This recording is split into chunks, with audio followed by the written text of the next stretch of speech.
اللہ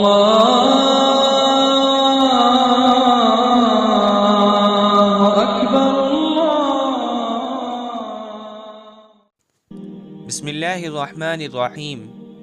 السلام علیکم دوستو، اللہ تعالیٰ اپنے بندوں کو حکم دیتا ہے کہ وہ اس پر بھروسہ کریں، اور اس دنیا میں دو طرح کے لوگ ہوتے ہیں۔ ایک وہ جو صرف اسباب پر بھروسہ کرتے ہیں، یعنی اپنی طاقت اور اپنے پیسے اور اپنی عقل پر، اور وہ لوگ اپنی کامیابی کا کریڈٹ بھی انہی چیزوں کو دیتے ہیں، لیکن یہ بھول جاتے ہیں کہ یہ اسباب بھی ان کو اللہ ہی نے دیے ہیں۔ اگر وہ چاہے تو وہ ان سے یہ سب ایک ہی پل میں چھین لے اور وہ ہاتھ پیر مارتے رہ جائیں۔ اور دوسرے لوگ وہ ہیں جو اللہ پر بھروسہ کرتے ہیں، لیکن ان میں بھی دو طرح کے لوگ ہوتے ہیں۔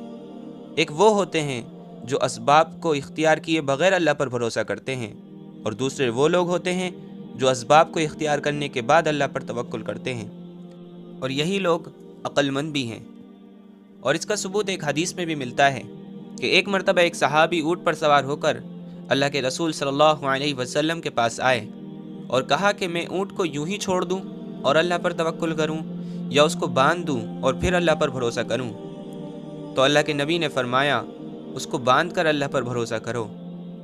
تو اگر بغیر اسباب کے اللہ پر توکل کرنا عقل مندی ہوتی تو اللہ کے نبی صلی اللہ علیہ وسلم صحابی کو اونٹ کو باندھنے کا حکم نہیں دیتے۔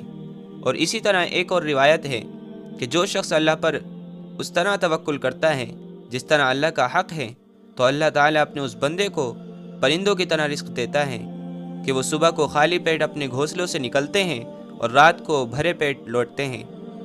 تو اس روایت میں پرندوں کی مثال دی گئی کیونکہ ان کو اللہ ہی رزق دیتا ہے، لیکن اس کے لیے بھی ان کو اپنے گھونسلوں سے نکلنا پڑتا ہے۔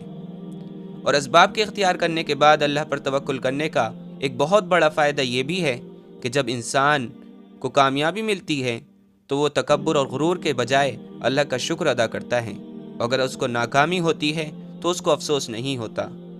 تو دوستو، ان سب باتوں سے یہ واضح ہو جاتا ہے کہ ہم سب کو اللہ پر بھروسہ کرنا چاہیے، کیونکہ مومن وہی ہے جو اللہ پر بھروسہ کرے، لیکن ہمارا توکل ان پرندوں کی طرح ہو جو اللہ کے عطا کردہ رزق کو تلاش کرنے کے لیے اپنے گھونسلوں سے باہر نکلتے ہیں۔ امید ہے کہ دوستو آپ کو میری بات سمجھ میں آئی ہوگی اور آپ کو یہ ویڈیو بھی پسند آئی ہوگی۔ اگر آپ کو یہ ویڈیو پسند آئی تو اس کو لائک اور شیئر کریں، اور میرے چینل کو ضرور سبسکرائب کریں تاکہ میری اسی طرح کی اور ویڈیوز آپ تک سب سے پہلے پہنچیں۔